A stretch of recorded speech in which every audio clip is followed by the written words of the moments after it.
L'entreprise Sanofi qui géolocalise, c'est pas facile à dire, géolocalise ses salariés. Le groupe pharmaceutique demande aux 3500 salariés de son site de Gentilly dans le Val-de-Marne d'ajouter à leur badge une petite puce qui permet de savoir en permanence où ils se trouvent à l'intérieur de l'entreprise. Théo Manval, pour les syndicats, c'est du flicage. Et pour la direction ? Eh bien, pour la direction, ça doit servir à mieux gérer les espaces de travail. Il faut savoir que les 3500 personnes de ce site de Gentilly n'ont pas de bureau attitré.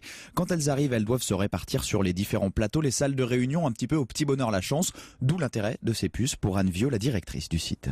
L'objet de ce porte-badge, c'est de mesurer la fréquentation des différents espaces pour pouvoir offrir de nouveaux services à nos salariés, par exemple leur permettre de voir quelle est la fréquentation en temps réel des différentes salles pour pouvoir les occuper quand ils en ont besoin. C'est un dispositif totalement anonyme. En aucun cas, nous n'avons l'intention de fliquer nos salariés. Alors c'est anonyme, en effet, la puce ne vous dit pas Maxime Switek et Jean-Michel Apathy sont en salle de réunion, mais non, il y a 2 personnes dans cette salle de réunion. N'empêche, les salariés voient quand même une possibilité d'être surveillés alors que Sanofi doit supprimer 600 postes en France cette année.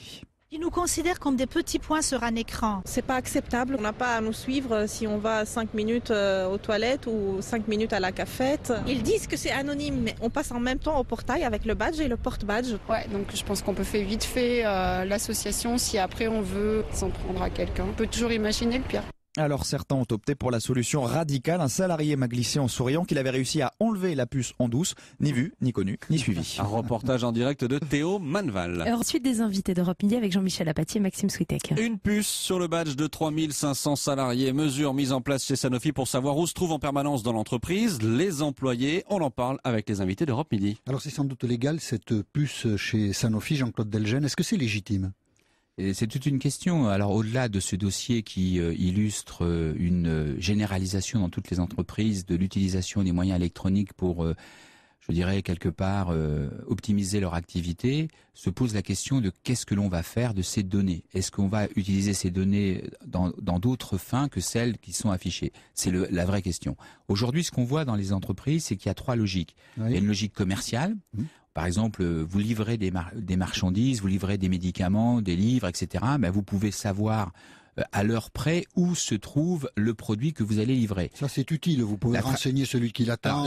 Voilà, absolument. Vous avez un service client. On comprend. Il y a une traçabilité, mais aussi, vous savez où est le livreur. Ouais, s'il s'arrête à boire un coup, on le sait. Absolument. Ou si vous faites un détour pour aller voir la grand-mère du coin. Vous voyez ce que je veux dire ? La grand-mère, d'accord. Voilà. Autre aspect, vous avez la logique d'optimisation. Prenons par exemple dans le domaine de l'aviation. Aujourd'hui, des systèmes se mettent en place pour superviser tous les gestes déployés par les commandants de bord, pour pouvoir voir à quelle hauteur ils volent, quand ils ont mis les gaz, est-ce qu'ils ont fait des détours, est-ce qu'ils ont fait la signe. Alors pourquoi ? Parce que tout simplement, ça permet de suivre la consommation de carburant. C'est légitime. Ceci dit, ensuite, qu'est-ce qu'on fait de ces données ? Est-ce qu'on va promouvoir les bons pilotes ? Est-ce qu'on va sanctionner ? On peut les utiliser à d'autres fins. Absolument. Voilà. La dernière logique, c'est la logique sécurité. On équipe les gens pour par exemple les travailleurs isolés, pour leur porter secours, assistance en cas de pépin. Mais ces 3 logiques posent le vrai problème, c'est qu'est-ce qu'on fait des données ?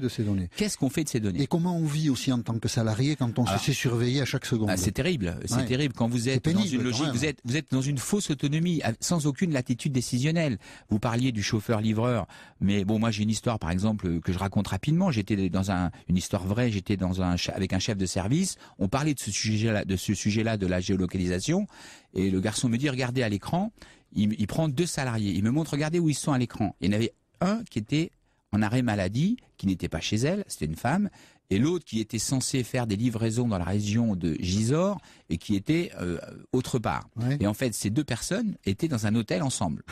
et donc, bon, voilà. Donc, vous voyez, et donc, il y a des dérives qui sont réelles. Ce face à quoi nous sommes, c'est aux mutations du monde du travail, parce que l'informatique, on n'en mesure pas encore toutes les applications, toutes les conséquences, mais permet beaucoup de choses finalement. N'importe quel portable, n'importe quel iPad aujourd'hui permet de suivre, d'espionner les gens. Le problème, c'est qu'il faut mettre en place 2 garanties. garde-fous. Le premier, celui de la CNIL, qui doit autoriser tous les systèmes avant qu'ils ne se mettent en place. Consulté par Sanofi et avec l'accord de la CNIL. Là, le problème que l'on a, c'est que les sanctions ne sont pas suffisamment importantes. Sur le papier, elles le sont, mais dans les condamnations, elles ne le sont pas. Et deuxièmement, il doit y avoir une concertation, le dialogue social avec les salariés, avec le CE et le CHSCT avant toute installation. Il doit y avoir un vrai travail de dialogue social pour expliquer et pour s'engager sur l'utilisation de ces données. Et là, encore une fois, ce n'est pas toujours fait.